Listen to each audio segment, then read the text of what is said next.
రాము జరిగినదంతా చెప్పాడు. అప్పుడా దేవత నదిలోకి మునిగి ఒక బంగారు గొడ్డలిని బయటకు తీసింది. ఇది నీదేనా అనడిగింది. అమ్మో, ఇది చాలా విలువైనది. నేను పేదవాడిని, ఇది నాది కాదు తల్లి అని చెప్పాడు.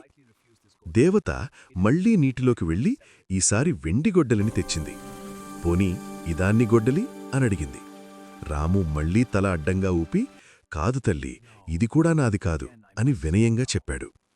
చివరగా దేవత ఒక పాత తుప్పుపట్టిన ఇనుప గొడ్డలిని తీసింది.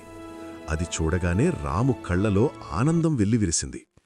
అవును, అవును, అదే నా గొడ్డలి, నా జీవనాధారం దొరికింది అని సంతోషంగా అరిచాడు.